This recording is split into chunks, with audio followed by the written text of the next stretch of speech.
Yesu a un ministère à 30 ans et puis à 3 ans, à 33 ans à Koufaki. Jésus-Christ a 30 ans. Na kasi na mukilera yaki mi asaki 3 ans à ministère na ye. Na 30 ans. À Salaki combien d'années dans le ministère? 3 ans. Bon, je suis abonné ministère à 30 ans. Donc après 33 ans à Koufi.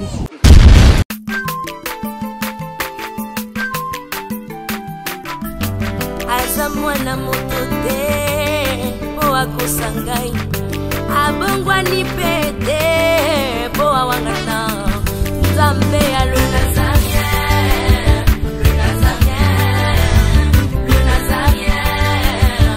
David Nzamba ayebana kitoko koma mukondima atako babakola ki mafuta na musakolima lelo ya yo bolingo ebateli le Nazarien lipamboli oyo monana katempeni mama kantelobi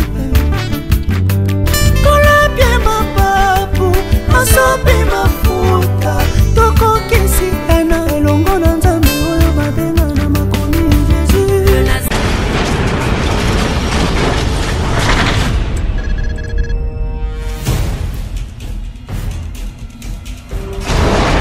Naolia bakiti na ba mesa.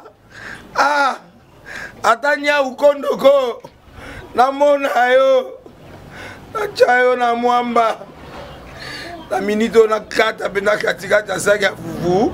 Oui. Alors est-ce que tu bonjour. Boni. Et l'autre côté, et puis qu'il y a mon bureau à travailler tes micros. Donc dès que tu as un galère na niveau 0. Tout ça là boy. Moi il n'a pas bon vraiment mingité. Mais nazo tchela bino moi mukio naza nango na agence moko boy Nazareta. Sarita qui dit sérieux. Oh. Maman, comment est bon donc yo pesa au fouti mbongo pour na partir à poto biso to ya to jubilo. Na bengi ya Scotty. Agence moi ifonga mi comme nango Nazareta. Na kufie. Agence lisusu. Ndeke sansu mulongo kuna. Pour nous là susu. Kuna eza mamba mulongo te. Ye si afuti mbongo kuna partir à poto biso tozo ke ko récupérer biloko oli. Ah tika boyeko. Yeso mona makamba bongo na monte. Bat pape si mbongo kuna biloko ke récupérer biloko oli na agence. Ezalaka. Mais yango bandi. Maman. Deki nanga yebisi ngai mena ndimite. Na lingi na mona ki mona mbeso. Poli kamba boye. Na monde na ne salamate. Mama yebisa ngai. Pape si mbongo kuna biso to récupérer biloko kolia awa. Ya solo boutique Nazareta, ezali boutique où ezali à distribution de produits alimentaires. Ah! Tosali poto sunga bandeko oyo même ba oyo bazana na peu de ressources. Comme la boîte bandeko bazana niveau à Kinshasa même avec un petit rien. Donc à partir à $10, $15. Donc si on a un bon côté, nous devons na poto ko sunga yo a ozuka biloko kolia. Eh maman Nazareta nzamba pambola ya bakise mikole belé awa na sena mokili. Et bon awa tozawa poto yeba adresse awa. La boutique Nazareta est ici à Kubungate, toza sur avenue Monkoto numéro 1, direction Elengesa. Face à face na église catholique Saint-Vincent.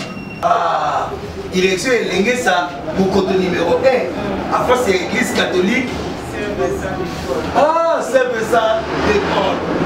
Bon numéro de téléphone, vous avez monté déjà, vous avez on a 3 numéros pour Paris, vous avez un numéro pour la Suisse, vous avez un numéro pour la Suède. Ah non, non, non, non, non, non. Nazareta nous allons la Congo Sili. Julia, nous allons kangisa kia foufou. Eh, ya modé, yo bandika na foufou. Oui, pour la Nazareta, tu as un système en bimbi, dans Bongo Shingo. Bon, ok. Vous allez Silio. Ça qui dit sérieux.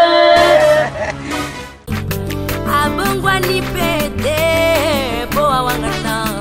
Nzambe ya le Nazarien, le Nazarien.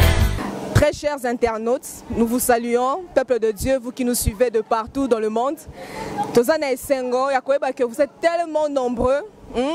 Tellement nombreux dans le monde, que ce soit en Amérique, en Afrique, en Asie, en Océanie. Vous êtes très nombreux à nous suivre. Nous sommes vraiment contents de savoir que vous êtes partout dans le monde à suivre www.nazareentv.com.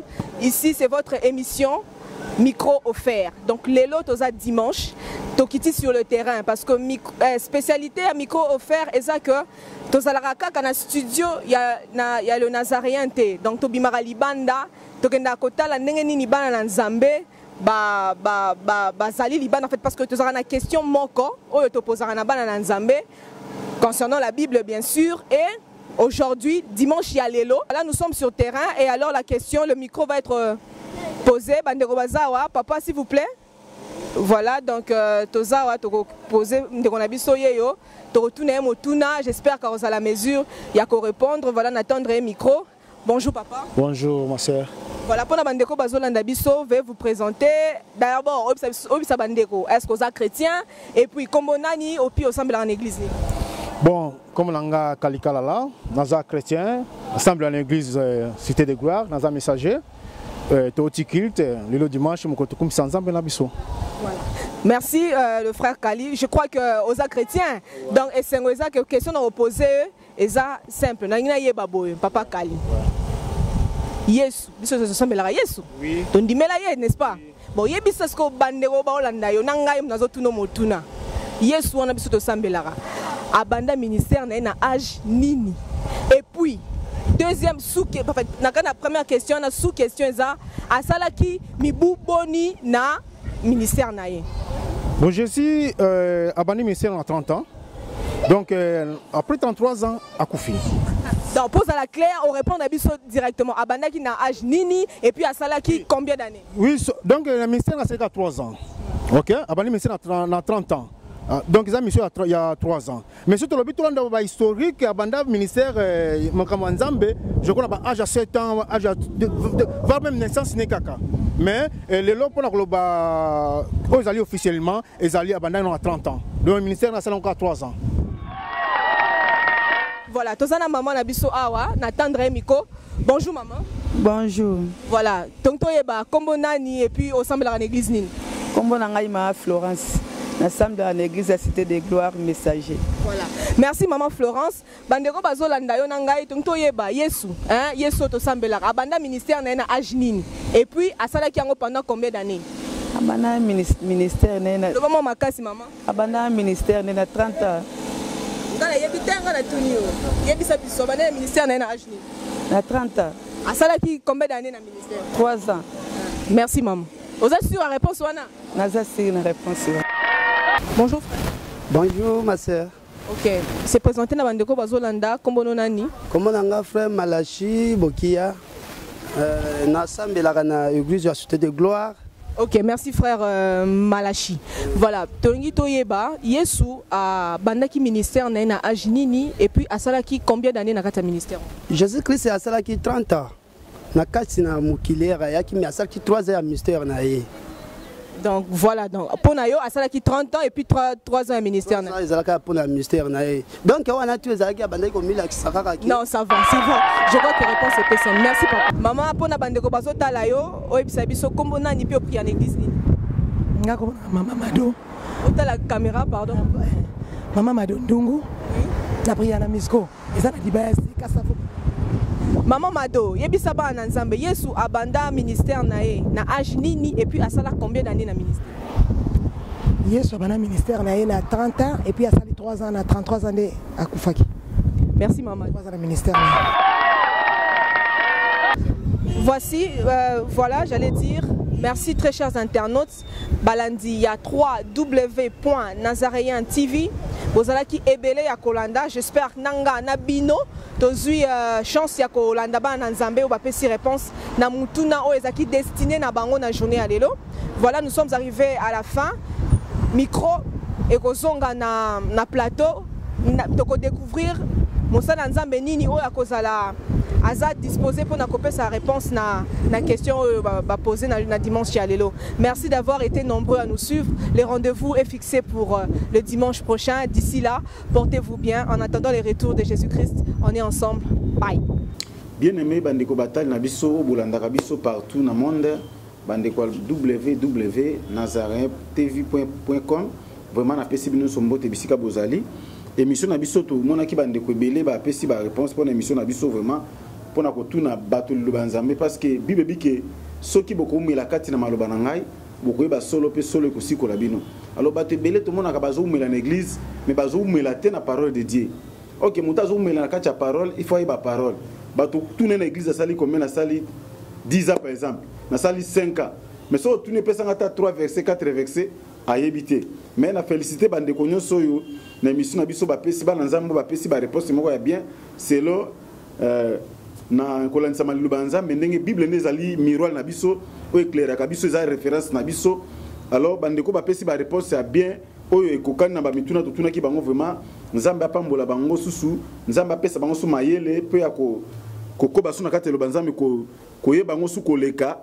Bon ngana ngina pesa réponse na ba vraie réponse na makambo nyonso totuni awa totuna ki des questions si Jésus-Christ ko bandana ministère bandaki ministère na âge nini et puis akufa ki na âge nini pona ko banda Jésus-Christ ministère na ye Bible ezota sabisu na mukanda ya Luc chapitre 3 verset 23 que non Jésus-Christ abandaki ministère na âge ya 30 ans 30 ans abandaki ministère na nozaki azaki na nous jeune o lelo ba jeune belé ba na 30 ans bazo se pesa na nzoto bazo la koma mubange so ya 6000 zetenda ba na osambela bien aimé ko bongola motema to pe ko sela nzambe ki par âge te so totali na mukanda Jérémie abeng nzambe abengaki Jérémie tango azaki na 8 ans Jérémie baniko bakeno na zana no elenge mais nzambe aponaki toujours. Alors ko bongola motema to pe ko yeba nzambe ki par âge te nzambe ko bengo na âge ya 15 ans nzambe ko bengo na 20 ans nzambe ko bengo na 25 ans ko zana no te parce que to ebite parce que na génération na biso lelo masumu ezebele sozo zelo ko matam suna 70 ans muso ko mate o ebite nzambe ko bengo na âge ni parce que bambula na biso comment diminuer parce que nzambe ba to ko fa na 120 ans depuis mutabe bisaka na jardin d'Éden mais lelo to zomona poko ko 120 ans eza pe moi passe mingi Jésus bandaki ministère na âge ya 30 ans eza na Luc chapitre nango 3 verset 23.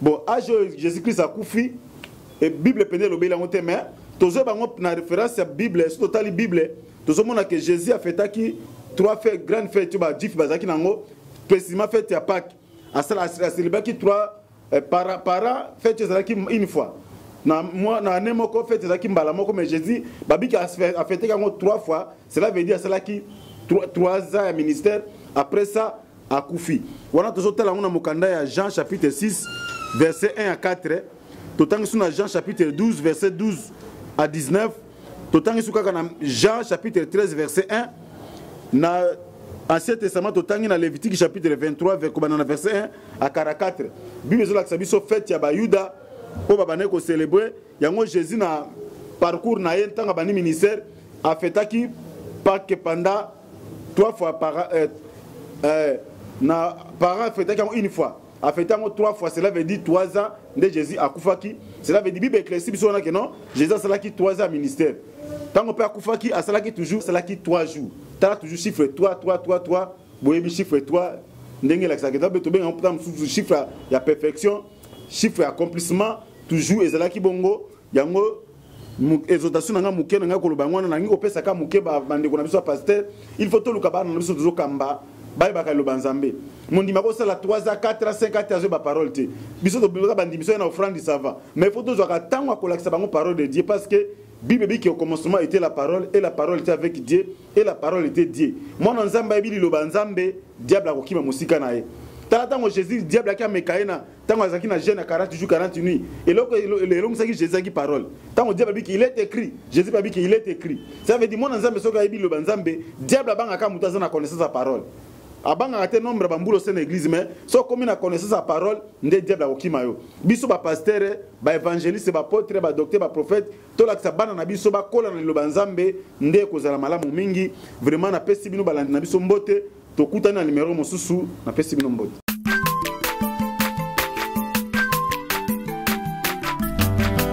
Mwana moto te po akosangai abongwani pete po awangata nzambe alo